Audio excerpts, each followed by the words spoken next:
Shalom sahabat yang terkasih, puji Tuhan kita bertemu kembali dalam kasih-Nya. Saya terkaget-kaget ketika berita ini diangkat kembali oleh Bapak Ustadz ini ya. Diangkat kembali oleh dia dan luar biasa. Penontonnya 300 ribuan sahabat. Sebenarnya ini adalah berita lama sebenarnya. Sangat-sangat lama sekali. Zaman Facebook pun sudah viral ini sahabat. Sudah viral mengenai logo salib yang ada di Oreo. Sebenarnya berita-berita begini banyak ya, di logo salib yang ada di mobil, segala yang kita pakai ini kan sebenarnya banyak logo-logo yang identik dengan Kristen sahabat. Sehingga pada masa-masa Facebook itu banyak Muslim yang tahu, kata mereka ini adalah ternyata logo-logo Kristenisasi kata mereka. Banyak berita-berita gini banyak ya, banyak sekali Pak Ustadz, banyak Pak Ustadz, sangat banyak. Dan sebenarnya saya tidak menyangkal dan itu memang betul. Logo-logo kekristenan itu banyak Pak Ustadz. Jadi Pak Ustadz lepas dari logo salib yang ada di Oreo, Pak Ustadz akan tetap menggunakan ratusan bahkan ribuan logo Kristen maupun logo salib. Karena begini Pak Ustadz, salib itu bukan hanya yang tanda palang begini loh. Bukan hanya begitu sahabat. Bukan hanya begitu Pak Ustadz. Jadi Pak Ustadz kan taunya salib itu seperti yang kita ketahui gitu ya, yang terbiasa lah. Padahal kan ada salib Santo, ada salib Rasul Petrus, ada salib Rasul Andreas yang X itu kan. Nah, X dia ada X saudaraku ya. X gitu kan. Banyak itu. Itu sebenarnya logo Kristen karena itu adalah salib Rasul Andreas. Ada salib terbalik. Nah, salib terbalik itu akhirnya dicuri oleh gereja setan, digunakan sebagai lambang mereka jauh-jauh hari. Sebelum gereja setan menggunakan salib terbalik, orang Kristen sudah menggunakan salib terbalik sahabat. Salib Rasul Petrus. Dan kalau kita lihat logo-logo itu ya, banyak di otomotif, di elektronik, di pakaian-pakaian, di makanan-makanan gitu ya. Jadi Pak Ustadz ini lepas dari Oreo, dia pikir dia akan lepas dari logo Kristen. Ternyata dia tetap menggunakan ratusan logo-logo Kristen. Jadi gini Pak Ustadz, kalau Pak Ustadz tidak mau menggunakan logo-logo Kristen, ya maaf nih Pak Ustadz ya, pergilah ke hutan, tinggallah di sana. Berhentilah menggunakan internet. Karena YouTube juga kan saya pernah lihat pembahasannya itu, kenapa dia warna merah? Nah, itu identik dengan darah Yesus. Kenapa dia agak segitiga merah gitu kan? Nah, itu adalah logo darah Yesus, lambang darah Yesus. Nah, dia begini saudara ya, merah. Nah, itu lambang darah Yesus dan itu biasa sih. Nah, seperti Facebook, nah app gitu kan. Begini tuh ya, ada yang H juga. Salib itu ada yang H juga sahabat. Kayak H dia gini. Ada yang T. Salib itu T-nya kayak ini ya, gini set, baru di sini set gitu. Nah, kenapa bisa begitu? Ya karena kita harus jujur, penemu semuanya itu memang orang-orang Kristen, orang-orang Yahudi. Nah, penemu seperti elektronik, seperti otomotif, seperti semuanya lah saudaraku, obat-obatan, apa kedokteran, kesehatan itu kan kebanyakan orang Kristen ya dan orang Yahudi. Nah mereka diilhamkan oleh Roh Kudus untuk menemukan sesuatu. Wajar saja sih. Karena cinta mereka kepada Tuhan, lalu setiap logo-logo itu mereka ambil dari Alkitab. Dan itu sangat wajar menurut saya, karena mereka yang menemukan, ya sah saja. Walaupun di masa kesuksesannya, beberapa penemu itu ada yang ateis gitu ya. Tetapi pada dasarnya, pada awalnya, ilmuwan-ilmuwan dan penemu-penemu itu, mereka mampu, itu semua karena mereka berdoa. Ya samalah kayak penyanyi-penyanyi internasional yang terkenal sekarang ini ya, sebutlah seperti Guns N' Roses, Axl Rose, itu kan rata-rata penyanyi gereja semua dulunya sahabat. Mereka bisa bersuara bagus, dilatih menjadi berbakat itu karena diasah di gereja. Para ahli-ahli IT itu kan diasah di multimedia gereja sahabat. Pemusik hebat handal itu kan diasah dari gereja semua.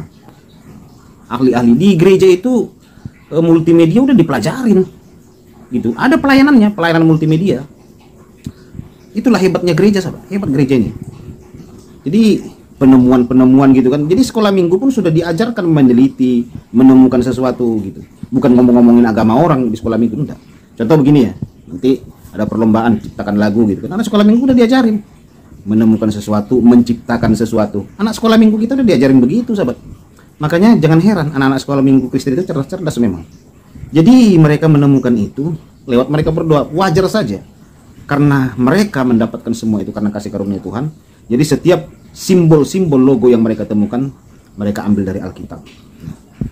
Ketika mereka menemukan contoh menemukanlah lampu gitu atau mobil gitu ya. Nah, setiap negara lain yang ingin ciptakan mobil ya udah pasti kan minta izin sama penemu awalnya. Penemu awalnya. Ya sudah pasti kesepakatan apa segala macam ya. Kalau mau tetap menggunakan temuan saya ya penemunya harus memberikan usul begini. Nah, wajar ada beberapa yang tidak mengenal Tuhan menggunakan logo Kristen. Ya itu karena usulan kan macam-macam saudara. Jadi begini Pak Ustadz ya. Pak Ustadz boleh bangga. Boleh bangga Pak Ustadz lepas dari logo salib yang ada di Oreo. Tetapi Pak Ustadz masih menggunakan logo-logo salib yang lain. Ada ratusan Pak Ustadz. Yuk kita cek. Ragam salib Kristen. Nah ini kita lihat sahabat ya. Apa saja sih salib Kristen? Nah ini kan. Ini ada yang seperti H, ada yang seperti bunga, ada yang X gitu kan. Sering itu ya. Bahkan Tesla juga kan suka dia dengan salib ini saudaraku. Salib Andreas ini. Senang dia. Pernah dia katakan bahwa dia sangat mencintai salib Andreas. Makanya saudara lihat Twitter sekarang kan X. Gitu loh Twitter logonya X. Itu salib Rasul Andreas. Itu ada macam-macam ya salib. Nah ini saudara boleh baca nanti di sini semua. Nah lihat ini nih, ada yang plus. Ini salib apa? Salib Yunani. Ini digunakan di berbagai macam logo kesehatan rumah sakit ya. Nah gitu saudaraku, salib Yunani, ada salib Latin. Nah ini yang biasa kita gunakan ya, ini yang sering salib Latin, salib Romawi ini. Nah ini yang sering salib Romawi. Ini juga salib Tuhan Yesus ya. Nah ini saudaraku salib Romawi. Ini salib Bizantium. Nah ini ada salib ganda nih. Nah, salib dengan 8 ujung. Ini ada salib 2 palang. Salib paus. Nah ini salib paus saudaraku ya. Salib Salem. Nah, ini saudara cek ini semuanya. Nah ini kan ada salib bundak nih. Salib Yerusalem. Nah ini juga salib ini sahabat. Salib bercincin ini. Ini salib Rasul Petrus. Nah ini T. Nah ini juga salib namanya. Salib Santo Antonius.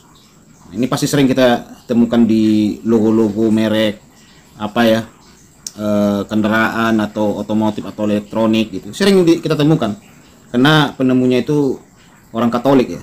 Nah, ini karena salib Santo sahabat yang T ini. Ini salib Rasul Andreas ya. Ini ada juga salib Santa Brigida. Nah ini saudaraku, ini salib juga ini walaupun begini, namanya salib Santa saudaraku. Nah ini salib Santo. Ini jangkar, salib pelaut. Nah, ini sebenarnya sejarahnya dari salib penyelamat ya. Nah, ini palang pelaut juga disebut sebagai salib Santo Clemens, mengacu pada caranya menjadi martir. Santo Clemens menjadi martir dengan cara diikat pada sebuah jangkar dan dilemparkan dari sebuah perahu ke Laut Hitam.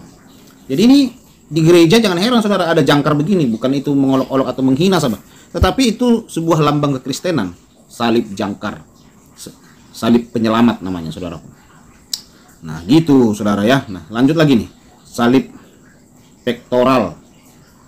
Nih salib Santo Gilbertus. Ini salib Santo Yakobus. Ini Rasul Yakobus kayaknya sahabat ya. Nah ini kan nih salib Santo Julianus. Salib pohon anggur.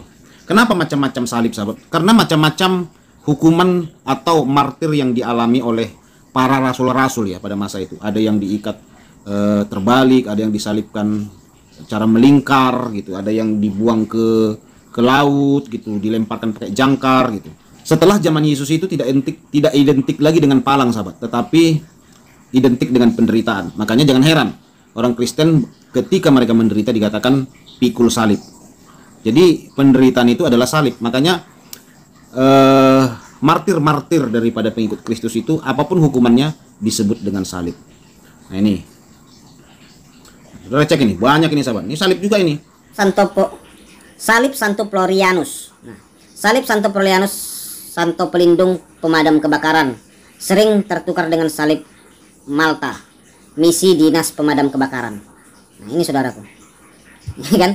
Nah, ini lagi salib ini, salib roda Santa Katarina. Nah, salib ini terdiri dari bentuk salib dan roda kereta. Salib ini setidaknya berkaitan dengan 3 santo. Nah, ini saudaraku, saudara boleh cek nanti, bacalah keterangannya. Nah ini salib Santo Chad, salib Santo Lazarus, ini salib Armenia, salib Bolnisi, salib Albania, Nih. Walaupun begini, ini salib ini sahabat, yang ini salib batu ini. Nah, ini salib juga ini. Ini lagi salibnya. Jadi salib itu tidak seperti yang umum kita ketahui sahabat ya. Ini salib juga ini. Nah, ini salib nih. Nah, macam-macam sahabat. Ini juga salib ini. Salib caroling. Ini banyak ini loh. Salib caroling ini di logo-logo pakaian. Ini juga. Nah, ini lagi ya. Banyak ini ya. Nah, ini lagi. Ini kan jarang diketahui oleh saudara muslim, tapi nggak apa-apa saya jelaskan ya. Karena kalau Anda terlalu fanatik, Anda kira Anda lepas dari satu logo Kristen, padahal Anda menggunakan ada begitu banyak logo-logo Kristenan. Banyak saudaraku ya. Belum lagi Pak Ustadz menggunakan logo-logo Kristen seperti ikan gitu ya. Kan ada tuh ya. Nah, logo Alpha dan Omega, logo pita, macam-macam. Itu semua identik dengan kekristenan dan ada di gereja. Gitu loh Pak Ustadz, Pak Ustadz. Jadi begini Pak Ustadz, jangan bergembira lepas dari satu logo tetapi masih terikat dengan ribuan logo. Jadi saran saya Pak Ustadz gini, berhentilah main internet. Nah, maka akan lepas dari semua hal-hal yang Kristen. Berhentilah menggunakan produk Yahudi gitu ya. Berhenti. Ya saran saya sih tinggal di tempat yang tidak ada produk-produk Kristennya.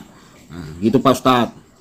Ya lepaslah, atau pakai daun gitu ya, kan daun itu daun talam atau daun apa gitu untuk ganti pakaian kan bisa juga Pak Ustadz. Nah itulah saran dari saya. Tuhan Yesus memberkati kita semua. Shalom.